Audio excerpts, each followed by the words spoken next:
sekitaran bis jalan 5 menit kalau nggak salah, 5 menit apa 10 menit, pokoknya nggak jauh. Itu ada hal yang kayak ketarik, bergerak kayak gini. Loh Pak, anu apa Pak? Anu apa Pak? Pak, cek kampas kopling, kampas rem, cek Pak, bahaya gila Pak.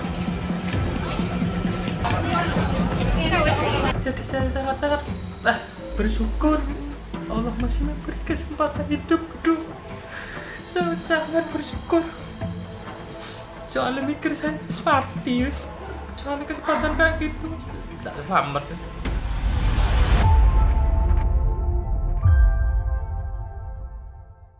Ya, Tribuners, dimanapun Anda berada, kecelakaan tragis yang dialami oleh karyawan daripada Rumah Sakit Bina Sehat dalam kecelakaan bus yang terjadi di Probolinggo menjadi luka mendalam, bahkan menjadi suasana duka bagi para manajemen Rumah Sakit Bina Sehat, mengingat kecelakaan tragis para bus pariwisata yang mengangkut setidaknya ada 52 orang penumpang, itu mengakibatkan 8 orang diantaranya mengalami tewas, 7 diantaranya di lokasi dan 1 orang di rumah sakit kawasan Probolinggo.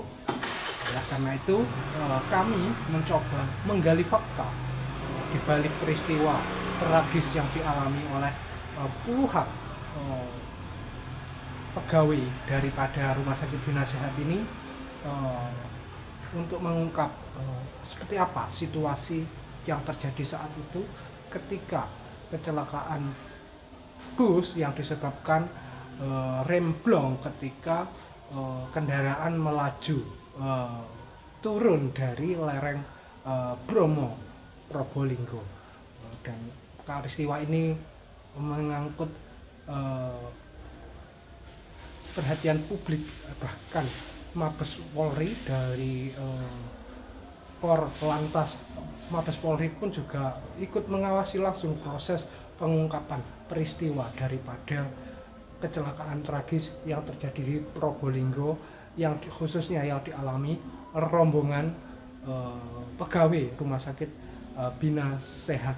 Oleh karena itu, kami akan mengulik ke fakta untuk mewawancarai langsung terhadap salah satu penumpang yang selamat, bernama Muhammad Zainuri, yang selamat dalam kecelakaan tragis ini.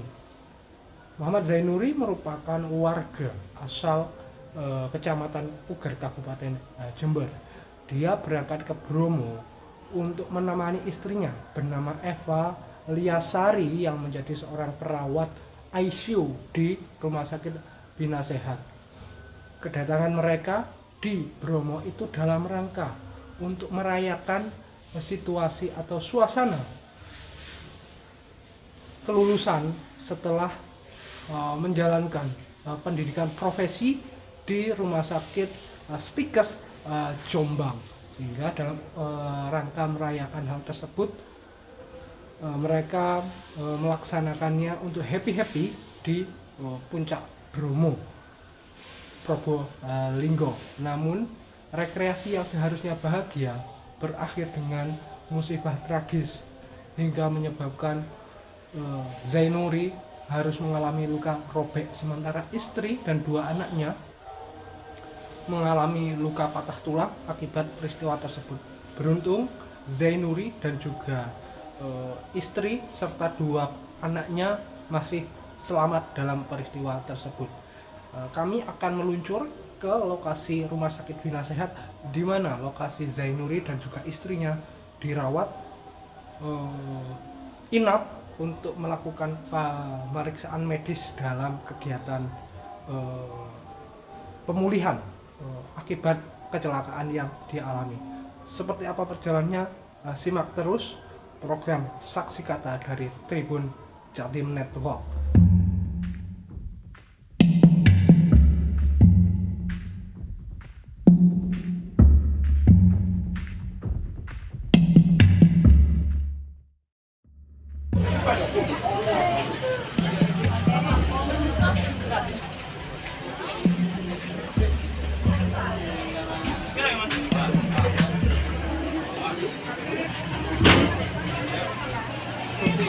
Ya,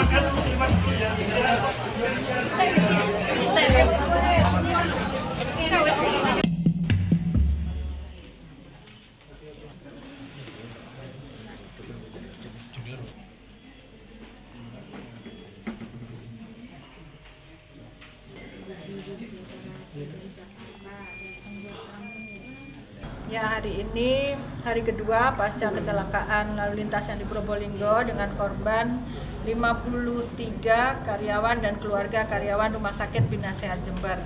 Sampai hari ini dari 53 tersebut 8 orang meninggal dunia, terdiri dari 3 karyawan dan 5 keluarga karyawan. Dan yang berobat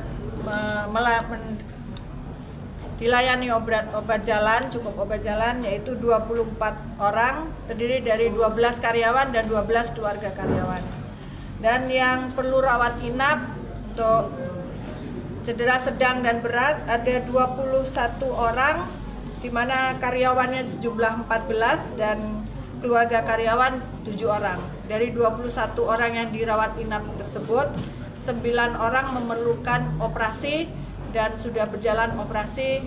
Sampai sekarang masih ada 1 yang sedang menjalani operasi, dan 9 orang tersebut dirawat di Rumah Sakit Bina Sehat. Kondisi korban yang sedang dirawat, 1 terpaksa ditinggal di RSUD di Rumah Sakit M. Saleh Probolinggo karena kondisinya belum stabil dan tidak memungkinkan kami evakuasi ke Jember. Ini dari data yang ada. Hanya 1 yang ada di Probolinggo, Bu, yang di RSUD Tongas? Ya, ada 1 yang tertinggal di Probolinggo di Rumah Sakit M. Saleh. Yang dari Tongas kemarin rencananya ditinggal, kondisinya membaik dan kami evakuasi dan sudah dioperasi di Rumah Sakit Bina Sehat Jember. Rata-rata korban ini harus dioperasi apa? Ya, dari 9 operasi itu yang 8 adalah operasi patah tulang, berbagai patah tulang, baik 1 maupun beberapa tempat patah tulang oleh dokter ortopedi, dan 1 operasi bedah saraf untuk cedera kepala berat.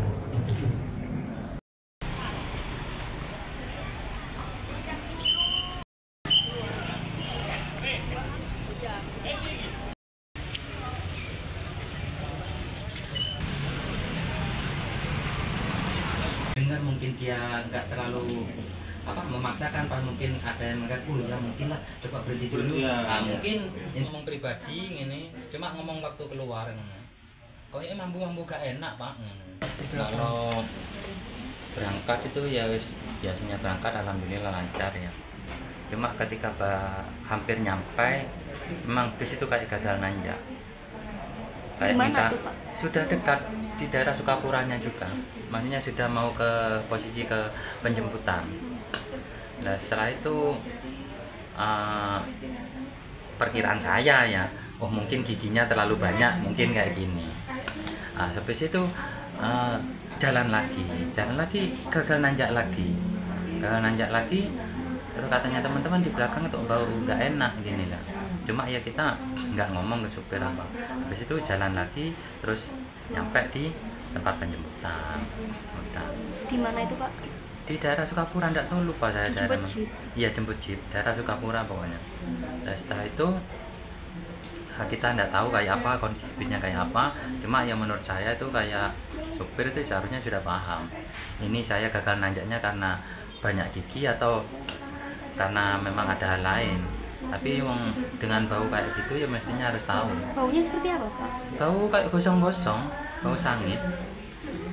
Saya pulangnya dari Bromonya itu, supirnya jeep itu yang jemput itu bilang ke saya, Mas, bisnya sampean itu kayaknya kurang sehat. Apa? Iya, saya jemput itu baunya nggak enak, bilang gitu. Sudah ya, kita nggak ambil pikir ya kayak gitu. Habis itu kita sudah persiapan pulang mungkin sekitaran bis jalan 5 menit kalau nggak salah, 5 menit apa 10 menit, pokoknya nggak jauh. Itu ada hal yang kayak ketarik, gerak kayak gini. Loh Pak, apa Pak? Pak, cek kampas kopling, kampas rem, cek Pak, bahaya gila Pak, ojo terus bahaya Pak ngene. Tapi bisnya tetap jalan, cuma dikurangi kecepatan dengan nahan rem. Beten saya, oh remnya enggak apa-apa, berarti apa cuma itu tadi ya, nahan rem. Cuma memang pelan. Iya, saya perkirakan itu 20 km saja per jam, memang pelan. Tapi setelah mungkin kurang lebih 5 menit atau berapa, pokoknya nggak lama, los sudah. Ketika los meluncur, yang depan itu kayak kernet sama pemandu wisata itu lari, tuh Allah, ini sudah los, ini sudah blong, mati ya bikin ini. Ya sudah kayak gitu, enggak. Tapi saya masih sempat melihat, ngindari sepeda satu, ngindari lagi. Panitikuan itu tidak bisa ngindari ya, udah kena. Ketika kena nabrak sepeda itu saya sudah menjamkan mata. Tapi kalau melihat kecepatannya pas nabrak itu ya, maksudnya nabrak pembatas itu kayaknya kalau 100 lebih Pak sudah. Karena los tadi. Iya, karena los itu kan makin turun makin kencang kan. Itu waktu turunan juga menikung nggak? Oh iya, menikung. Daerah sana kan tidak ada jalan lurus. Menikung sebentar, nikung lagi, ada yang tikungan tajam, ada tikungan panjang. Situasi saat itu ketika mulai rem blong tuh. Ya histeris semua ketika blong dan kru yang depan itu lari ke belakang. Itu sudah histeris. Cuma mungkin walaupun saya tidak tahu, sebagian masih belum sadar. Ada yang tidur nggak? Iya, ada yang tidur. Ada yang tidur. Aku baru karena aku teriak. Ya, ini masih tanya kok aku masih. Nah, waktu kejadian memang ada yang tidur. Memang kita anggap aja nggak tidur ya. Berdatang jam 2, memejamkan mata walaupun nggak pulas, tapi kan memejamkan mata. Tidur bebek ya, tidur etik ya. Kalau reaksinya Bapak sendiri waktu itu gimana? Dan reaksi saya saya tidak yakin saya hidup. Pasrah gitu. Iya, jadi saya sangat bersyukur Allah masih memberi kesempatan hidup kedua. Saya sangat bersyukur. Soalnya mikir saya mati, soalnya kesempatan kayak gitu tidak selamat, mikir saya kayak gitu. Jadi saya pikir hanya meluk anak saya dan istri saya.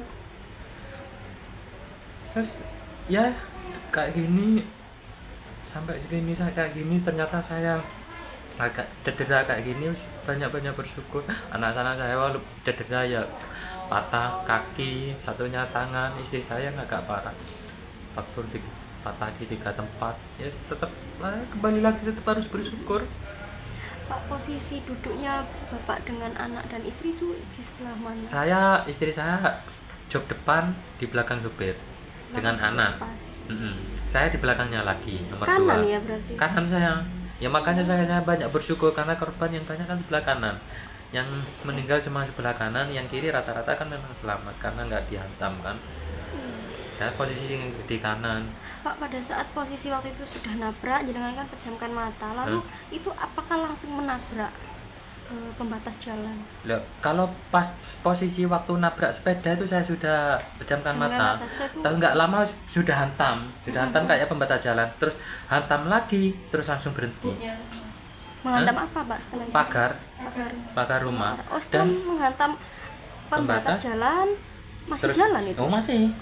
Terus menghantam pagar rumah, terus kayaknya ya, dan ya saya yakin berhentinya bus itu gara-gara rodanya jatuh dalam selokan dan kena apa itu ya, jembatan mau ke rumah itu kan. Kayak di tiap rumah kan kalau ada selokan kan mesti ada jembatan cor untuk jalannya pribadi sendiri ya. Ya situ mantap itu. Jadi ada pembatas itu cor, jadi bannya nyangkut sini wes. Nah makanya yang di depan itu ada yang terlempar ya karena memang sudah nyangkut gini. Berarti anak istri di belakang sopir pas, jangan di belakangnya. Di belakangnya lagi. Kalau saya nggak sampai terlempar, cuma istri saya yang terlempar sampai ke kemudi. Bapak sakit di bagian mana? Sakit di bentur. Oh iya, terus ini. Pak, ini kan ngehantam jok kan. Pak, pada saat itu ya pas menghantam, posisi Bapak itu akhirnya terjatuh, terlempar, dan kemudian posisi kursi-kursi itu kan seperti apa Pak? Ya, di dalam bis itu? Banyak yang terlempar, banyak yang terjepit. Soalnya kan maju, ratanya banyak yang maju. Bergerak maju. Iya. Terus ini saya terpental, terus 3 lipatan kursi jadi satu. Saya nggak seberapa lihat yang lain, cuma saya lihat 3 lipatan kursi jadi satu. Yang pertama jepit anak yang pertama, yang kedua jepit anak saya yang pertama jepit anak saya yang kedua, yang kedua jepit anak saya yang pertama. Jadi saya ngevakuasi sendiri anak saya karena Berapa juga anak yang ikut? Hah? Anak saya 2 yang ikut berapa? Yang dan maksudnya keluarganya yang sampai saya 4, anak saya 2 dengan istri. Selamat anaknya ini. Iya, alhamdulillah selamat. Di mana sekarang, Pak? Ada di ruang bawah di di ruang anak-anak. Iya. Pak, kan mengevakuasi anaknya sendiri. Pada saat itu apa yang difikirkan Bapak? Saya pikirkan saya cepat mengevakuasi, takut meletus. Kan soalnya kan banyak ya ketika kendaraan terjadi kecelakaan itu kan meledak. Iku saya pikir itu anak saya kejepit aja ya sakit ya. Wes ayo tempat, utim meledos sebiselenya saya bilang kayak gini. Karena saya kejepit enggak bisa nih, saya tarik lagi gini. Kan sambil dorong kursinya itu. Yang satu sudah dapat, terus yang besar itu saya nggak dapat, saya minta bantuan. Kan yang lain kan memang evakuasi yang dievakuasi banyak ya. Pak tolong ini Pak, aku gak kuat nih Pak, anakku gede. Kan memang besaran dari saya. Akhirnya saya mendorong kursinya, yang orang sana itu angkat anak saya. Bapak posisi jatuhnya seperti apa, Pak? Tetap saya di kursi tetap gini. Maksudnya ya benar dari kursi terlempar, tapi saya masih megang kursi. Iya. Tapi megangnya itu ya megangannya enggak tahu ya, kayak gini mungkin ketarik, misalnya ini sakit ini Nggak terjepit, Pak? Enggak, saya enggak kejepit. Jadi ketika berhenti langsung saya berdiri gini. Ya Allah, bingung. Namanya bingung, tapi saya melihat anak saya kayak gitu, saya masih biasa, maksudnya biasa dalam kondisi shock itu ya memang biasa. Berarti anak saya yang kecil itu sobek sini loh. Saya cuma ngomong ya Allah Dek, tangannya sampean suwek toh Dek, biasa. Tapi ketika saya berdiri itu kan nggak berdiri dengan kursi. Ya Dek, tangannya sampean kok suwek toh Dek, yang bilang gini. Tapi ketika saya berdiri ini, Masya Allah, ya Allah, kok anak saya mati gitu, kurang ajar bisa, mau jadul lah tak omongi, mau enak kan mandek kayak yang ini, jariku kan anak saya mati, yang bilang gitu. Mau tak omongi kalau ngecek kampas kopling kampas serem, muka mandek ya ngomong. Saya bilang gitu. Saya histerisnya itu anak orang yang habis ini wajahnya. Anak saya sendiri saya belum histeris, masih ya shock gini saja gitu. Karena ya memang luka, terus anaknya masih melihat gini, masih terbuka matanya.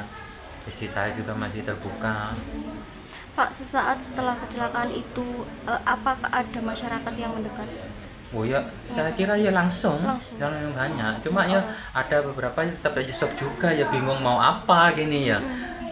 Ada yang sudah langsung masuk, ada yang bingung masih apa. Pak tolong tahu, ada yang bilang gini, ada yang masih bingung ini ya.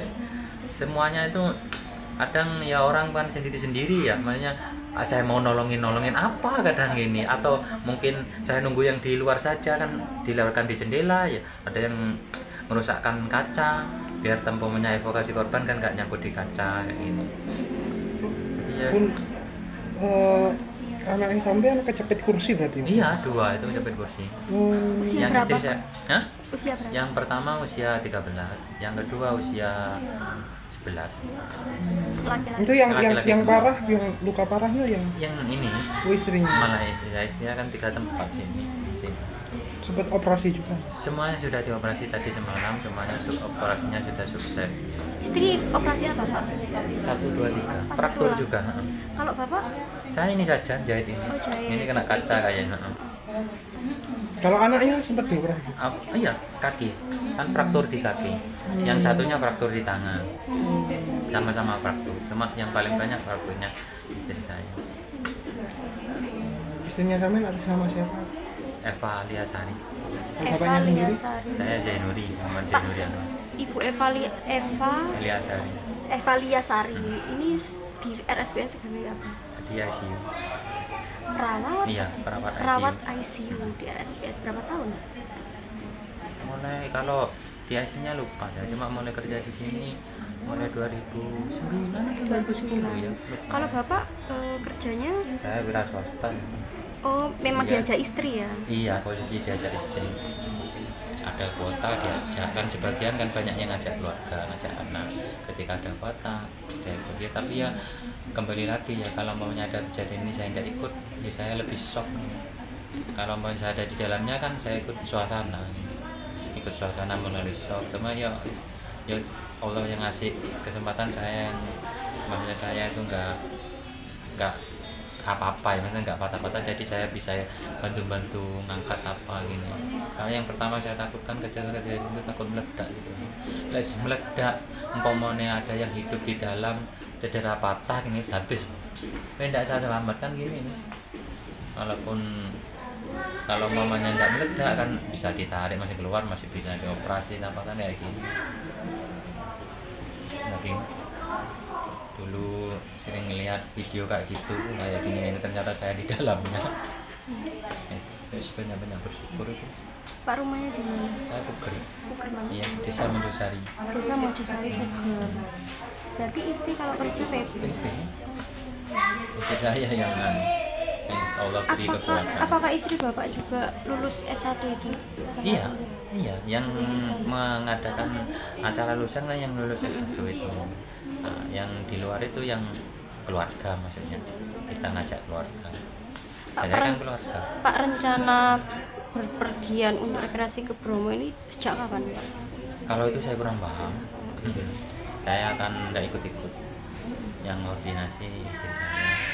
Terus ke Bromo ke apa itu kan mesti dirembukan sama teman-temannya dan sama ketua dari kuliahnya itu. Ya. Pak, dengan kejadian ini evaluasi apa yang Bapak berikan? Ya memang kalau mau bepergian dengan kendaraan ya tetap harus cek ya.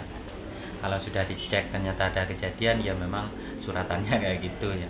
Tapi kalau ada peringatan kita abaikan ya itu ya apa ya, sudah tahu dikasih tahu ada lubang masih dilompati, iya dengan sengaja, dengan sadar dan dengan ya nggak bisa ngomong, Pak itu ada lubang, iya ta, nah, seharusnya kan iya ta kok dilihat apa benar apa ada lubang kan gini. Kiasan aja. Kalau umpamanya tertanda tidak ada ya marahin lah yang ngasih tahu ada lubang kan gini. Pak, waktu kejadian itu sopir langsung lari atau tetap di tempat? Sopirnya kayaknya cedera juga. Itu jadi langsung dievakuasi.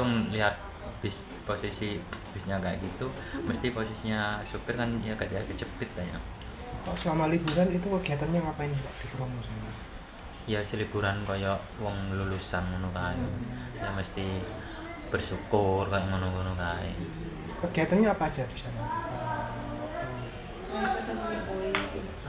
Awal kita ke Seruni Point ya wis, kalau ke Bromo itu kan pengen lihat sunset, jalan kaki nah gitu. Terus acara intinya ya pas turun dari Seruni Point itu yang kita ada makan-makan ya, bersyukur tasakuran di situ lah. Makan di mana, Pak? Di pasirnya itu. Pasir berbisi. Di bawahnya itu, di bawah pasir berbisi. Seperti tele itu bisa? Hah? Teletubbies. Nah itu dari Bukit Teletubbies kita sudah pulang. Jadi sampai dari sana kita pulang. Nah pulang nunggu berapa jam pas naik bisnya itu. Pak, jarak dari start lokasi turun sampai di lokasi TKP itu jarak waktu mungkin Pak? Kalau umpamanya dibilang jarak berapa kilometer saya nggak paham ya. Tapi kalau dari waktu kayaknya 10-15 menitan.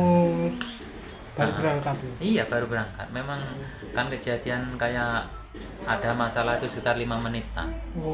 Kan kayak gini loh Pak. Ya saya ngasih tahu kayak gitu ya enggak tahu juga ya. Enggak tahu Allah itu menutup, tertutup, enggak tahu pokoknya semuanya mesti Allah yang punya rencana. Pak, namanya sama siapa Pak? Muhammad Zainuri.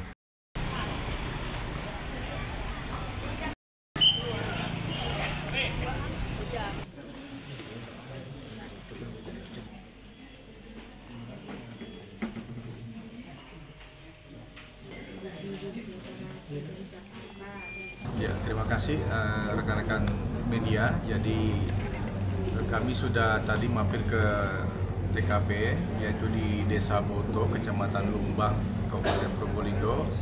Ada tim dari Korlantas yang akan kolaborasi dengan tim dari Polda Jatim untuk melengkapi apa yang menjadi kekurangan dari olah TKP kemarin. Ya, jadi tim dari Korlantas membawa peralatan yaitu berupa TAA plus dengan menggunakan 3 dimensi, radar 3 dimensi, dan ada juga menggunakan drone yang dimana dengan hasilnya nanti ini akan bisa membantu menguatkan bagaimana posisi awal, kemudian pada saat kejadian dan pada saat setelah kejadian, termasuk nanti kecepatan kendaraan, sehingga nanti ini akan membantu kita dalam menentukan siapa yang paling bertanggung jawab terhadap kejadian yang kemarin. Kemudian tentunya juga kami menyampaikan terima kasih kepada rekan-rekan, baik itu dari teman-teman dari Jasara Harja, Disub, kemudian rumah sakit, terus rumah sakit Bina Sehat yang selama ini sudah membantu pasca kejadian, sehingga ada beberapa korban yang sudah bisa kita mintai keterangan.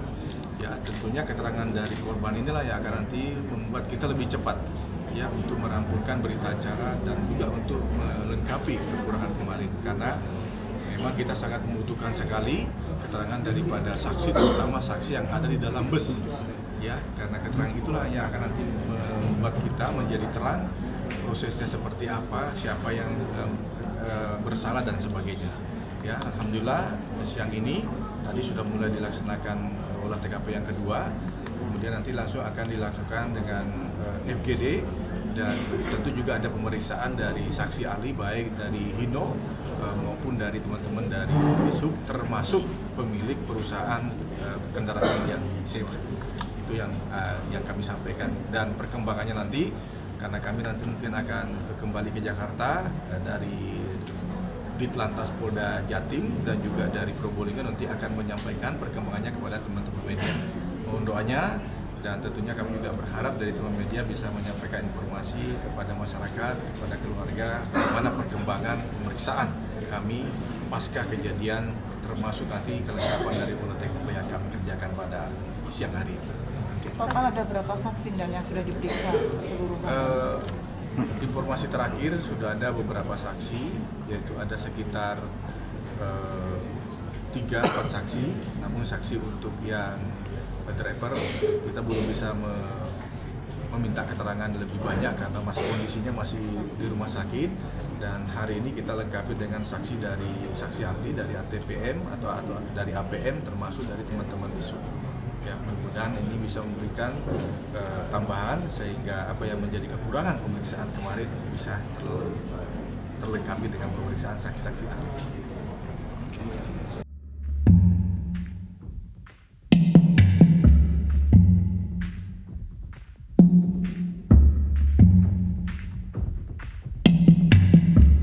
Ya, hasil wawancara barusan bersama Muhammad Zainuri dapat kita lihat bersama bahwa kecelakaan tragis sebelum terjadi, bahkan ketika bus itu hendak berangkat, sempat 2 kali gagal menanjak, bahkan hal itu memicu kecurigaan bagi para penumpang. Bahkan penumpang pun sempat mencium aroma menyengat seperti kebakaran di dalam bus, tapi tidak ada yang terhindar, tidak ada yang sadar. Hal ini menjadi salah satu masalah yang tidak diketahui secara tidak sadar oleh para penumpang maupun para sopir. Bahkan kabarnya dalam wawancara itu juga Zainuri mengaku telah memberitahu dan meminta kepada sang sopir untuk memeriksa kopling dan juga kampas remnya ketika baru turun dari lokasi parkir di Bromo, karena sudah mencium aroma tidak baik yang menjadi tanda-tanda kendaraan tidak sehat. Tapi sang sopir tidak mengendahkan hingga terjadilah kecelakaan yang terjadi di Probolinggo, tepatnya di lereng Gunung Bromo tersebut. Namun seperti apa langkah kepolisian dalam melakukan dan mengungkap peristiwa ini untuk menetapkan siapa yang bertanggung jawab dalam kecelakaan tragis yang terjadi pada Minggu siang di Kecamatan atau di Kabupaten Probolinggo, Jawa Timur. Dan perlu diketahui bahwa update terbaru yang kami terima, para korban yang meninggal dunia, khususnya 3 karyawan Rumah Sakit Bina Sehat, telah mendapatkan santunan atau uang pesangon sesuai dengan masa kerja masing-masing dengan rincian yang berbeda-beda, mulai dari 70 juta hingga 134 juta untuk masing-masing karyawan yang menjadi korban meninggal dunia dalam kecelakaan tragis tersebut. Total penumpang yang terjadi yang mengalami kecelakaan itu sebanyak 52 dan 29 diantaranya adalah seorang pegawai dari Rumah Sakit Bina Sehat. Sisanya adalah keluarga dari pada pegawai yang ikut rombongan ini. Sementara itu info terbaru yang dapat kami laporkan, saya Imam Nawawi dari Kabupaten Jember dalam program Saksi Kata Tribun Jatim Network. Terima kasih.